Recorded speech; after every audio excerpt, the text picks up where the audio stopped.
Shalom, salam sejahtera untuk kita semua.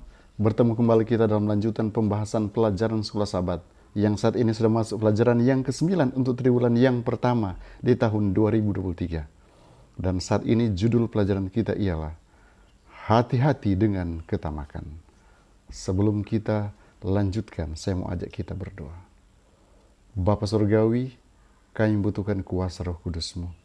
Kiranya boleh menerangi hati dan pikiran kami, agar kami boleh memahami dan memaknai setiap firman yang akan kami perdalam. Di dalam nama Yesus Tuhan dan Juru Selamat kami. Amin. Ayat yang melandasi pembahasan kita diambil dari Lukas pasal 12 ayat yang ke-15. Firman Tuhan berkata seperti ini. Berjaga-jagalah dan waspadalah terhadap segala ketamakan, sebab walaupun seorang berlimpah-limpah hartanya, hidupnya tidaklah tergantung daripada kekayaannya itu. Saudaraku, kita akan berbicara tentang ketamakan. Dan kita akan berbicara juga tentang kekayaan, harta milik. Apa itu ketamakan? Ketamakan sering didefinisikan sebagai satu keinginan luar biasa pada kekayaan atau kepemilikan yang sesungguhnya bukan miliknya. Nah, ketamakan ini adalah masalah yang besar, saudaraku. Mengapa besar? Tidak ada ketamakan tanpa berdusta. Tidak ada ketamakan tanpa mencuri. Tidak ada ketamakan tanpa membunuh. Jadi dengan kata lain, ketika seseorang sudah menaruh bibit-bibit ketamakan, maka semua rencana-rencana jahat akan mengikutinya. Karena itu, waspada dengan ketamakan. Ingat, ketamakan merusak sehingga Allah memilih untuk memperingatkannya dalam hukum moralnya yang agung. Keluaran 20 ayat yang ke-17. Jangan mengingini rumah sesamamu. Jangan mengingini istrinya, atau hambanya laki-laki, atau hambanya perempuan, atau lembunya, atau keledainya, atau apapun yang dipunyai sesamamu. Intinya, jangan mengingini barang yang bukan milikmu. Karena akan ada dalam pikiran kita untuk mendapatkan itu, bahkan dengan cara yang negatif sekalipun. Pertanyaan, di mana asal mula dosa, asal mula ketamakan? Mari kita pelajari. Di dalam Yesaya pasal 14 ayat 13 dan 14. Engkau yang tadinya berkata dalam hatimu, aku hendak naik ke langit, aku hendak mendirikan takhtaku mengatasi bintang-bintang Allah, dan aku hendak duduk di atas bukit pertemuan, jauh di sebelah utara. Aku hendak naik mengatasi ketinggian awan-awan, hendak menyamai yang maha tinggi. Nah, garis bawahi, hendak menyamai yang maha tinggi. Ini sering digambarkan kepada Lucifer. Tuhan memberi ciptaannya semua yang mereka perlukan untuk berbahagia.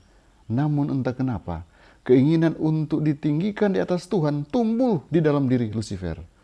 Lucifer menginginkan penyembahan yang hanya dapat diterima oleh Sang Pencipta. Ia bahkan mendambakan takhta Allah sendiri.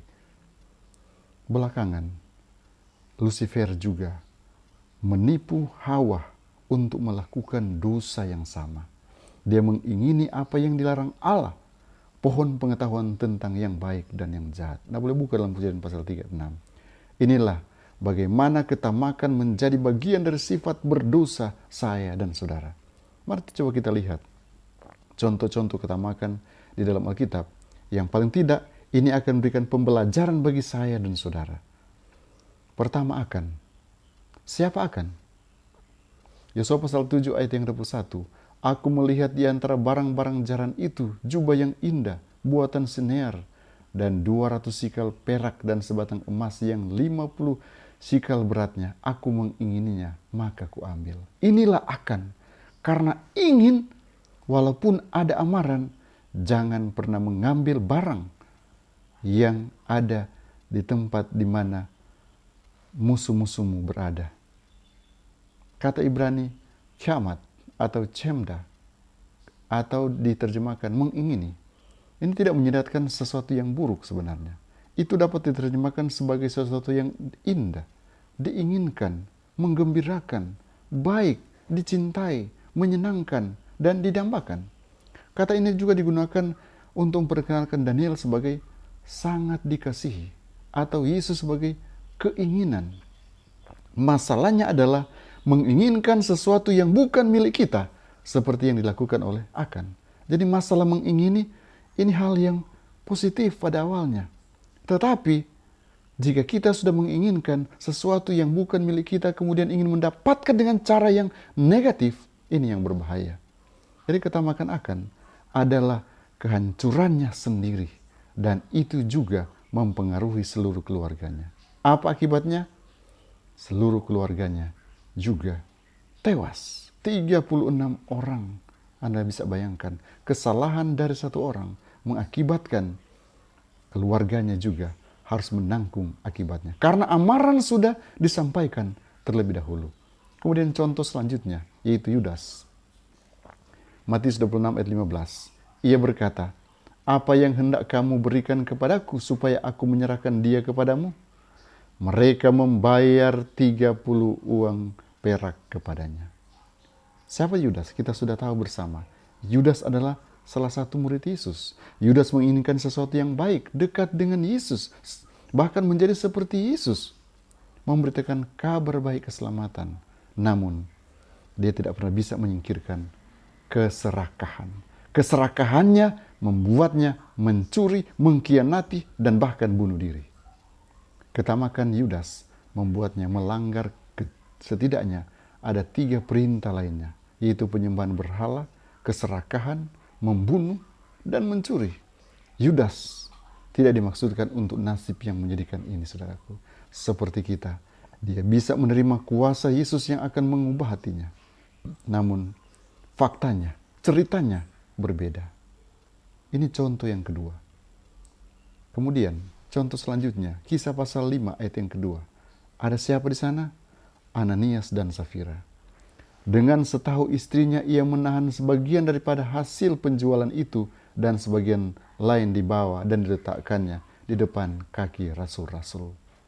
Hati-hati ketika kita sudah berkomitmen. Hati-hati ketika kita sudah bernasar, kemudian kita tidak memenuhinya.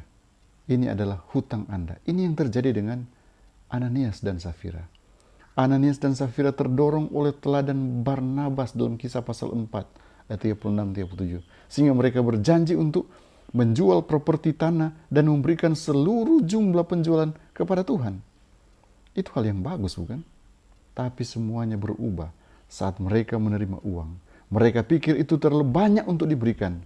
Jadi mereka memutuskan untuk menyimpannya. Dan mereka mengira tidak ada yang tahu jumlah sebenarnya. Sehingga mereka tetap dihormati seperti Barnabas. Ingat, dosa mengaburkan alasan kita. Tuhan akan tahu jumlah yang telah mereka terima. Tidak ada yang bisa mencuri dari Tuhan. Dan tetap kemudian akan bebas. Tidak ada, saudaraku. Ketamakan adalah kehancuran. Ketamakan Ananias dan Safira adalah kehancuran bagi mereka. Kadang-kala kita berpikir, kan tidak ada yang tahu, tidak ada yang lihat. Saya sudah berkomitmen, tapi kita tidak penuhi. Oh, atau kita mulai berdusta. Oh, kita sudah kasih. Seperti yang dilakukan oleh Ananias dan Safira. Mereka datang persembahkan, tapi hanya sebagian daripada komitmen yang mereka janjikan kepada Tuhan. Ini contoh-contoh yang tragis, saudaraku. Pertanyaan, bagaimana kita bisa mengalahkan ketamakan? Jika ada contoh-contoh yang tragis dari pengalaman tokoh-tokoh Alkitab, bagaimana kita bisa mengalahkan ketamakan? Kita bisa menghindar jauh sehingga kita tidak terjebak di dalamnya. Mari kita buka 1 Timotius pasal 6 ayat 6-8. Firman Tuhan berkata, memang ibadah itu kalau disertai rasa cukup memberi keuntungan besar. Garis bawahi, rasa cukup. Mengingini adalah hal positif. Rasa cukup adalah hal yang positif. Mengingini sesuatu, kemudian puas dengan segala sesuatu, itu hal yang luar biasa. Yang masalahnya, tidak disertai dengan rasa cukup. Kemudian, sebab kita tidak membawa sesuatu apa ke dalam dunia, dan kita pun tidak dapat membawa apapun keluar dunia. Asal ada makanan dan pakaian, cukuplah. Saudaraku, banyak yang mengejar kekayaan dengan mengorbankan prinsip-prinsip yang benar. Firman Tuhan katakan asal ada makanan dan pakaian, cukuplah. Kita kadangkala terjebak di dalam permainan seperti ini. Merasa diri tidak cukup untuk mendapatkan keuntungan yang besar. Apa yang dapat kita lakukan jika kita pernah merasa tergoda oleh ketamakan yang berdosa? Ini pertanyaan untuk kita. Apa kira-kira yang boleh kita lakukan kalau kita mulai tergoda untuk masuk ke dalam perangkap iblis ini? 1 Korintus 10:13, ingatlah bahwa Tuhan cukup berkuasa untuk membebaskan kita dari pencobaan ini. Kadang-kala kita berpikir, kita tidak mampu. Padahal 1 Korintus 10:13 sudah berikan jaminan. Pencobaan yang kamu alami ialah pencobaan biasa yang tidak melampaui kekuatanmu. Artinya, kita mampu membebaskan diri kita dari pencobaan ketamakan. Kemudian, Lukas 11 ayat 4 dan 2 Petrus 2 ayat 9. Berdoalah agar Tuhan mengubah pikiran dan perasaan kita, sehingga kita tidak tergoda lagi untuk lebih menguntungkan diri sendiri daripada komitmen kita kepada Allah. Kita harus berdoa. Kita harus minta pertolongan Tuhan. 1 Timotius 6 ayat 6 dan 8. Buatlah keputusan untuk mempercayai Tuhan dan puas dengan semua yang telah Dia berikan kepada kita. Kalau kita buat keputusan untuk yakin sepenuhnya kepada berkat-berkat Tuhan, kita tidak akan tergoda dengan ketamakan. Mazmur 119 ayat 11. Ingatlah nasihat yang Tuhan berikan, yang disampaikan oleh pemazmur ini. Dalam hatiku aku menyimpan janjimu, supaya aku jangan berdosa terhadap Engkau. Simpan janji-janji Tuhan. Janji-janji yang luar biasa yang kita sudah bacakan. 1 Korintus 10 ayat 13, Lukas 11 ayat 4, dan lain-lain. Ini janji bahwa ketika kita datang dan puas dengan apa yang kita miliki, kita akan tergoda untuk menginginkan lebih, bahkan mendapatkan yang bukan milik kita. Simpan janji-janji Tuhan di dalam diri kita, sehingga kita mampu untuk mengalahkan sifat ketamakan ini. Pindah inspirasi dalam buku Counsels for the Church, chapter 6, halaman 57. Jika kita mau mengizinkan pikiran kita untuk lebih memikirkan Kristus dan alam surgawi, kita akan menemukan dorongan dan dukungan yang kuat dalam berperang dalam peperangan Tuhan. Kebanggaan dan cinta dunia akan kehilangan kekuatannya saat kita merenungkan kemuliaan negeri yang lebih baik itu yang akan segera menjadi rumah kita. Di samping keindahan Kristus, semua daya tarik duniawi akan tampak tidak berharga. Apa rahasianya menurut Pena Inspirasi? Izinkan pikiran kita untuk lebih memikirkan Kristus, memikirkan perkara-perkara yang di atas, memikirkan hal-hal surgawi. Kalau fokus kita adalah hal-hal surgawi, saya percaya kita tidak akan tergoda untuk menjadi tamak. Tuhan Yesus memberkati kita dan Tuhan akan menolong kita. Paling tidak kita boleh waspada dengan hal ini, karena hal ini akan menjerumuskan kita kepada dosa, dosa, dan dosa. Mari kita datang di hadapan Tuhan dengan segenap hati. Kita gunakan kekuatan Tuhan sehingga kita mampu mengalahkan ketamakan melalui janji-janji Tuhan yang luar biasa. Melalui kita datang berdoa sungguh-sungguh supaya Tuhan boleh mengubah pikiran kita fokus ke arah Kristus. Dan kita harus buat keputusan untuk senantiasa percaya bahwa berkat Tuhan itu pasti menjadi bagian umat-umat Tuhan. Tuhan Yesus kiranya memberkati kita semua. Mari kita berdoa. Bapa Surgawi, Engkau meteraikan setiap firman yang sudah kami terima. Dan biar ini menjadi pendorong bagi umat-umat Tuhan untuk tetap setia. Mereka akan mementingkan kepentingan Tuhan di atas segala-galanya. Mereka tidak akan cinta diri. Bapa, terima kasih karena jaminan yang Kau berikan bagi kami. Hamba berdoa, memohon berkat-Mu tercurah atas umat-umat Tuhan yang saat ini sedang mendengarkan channel ini. Dalam nama Yesus. Amin. Tuhan Yesus memberkati kita semua.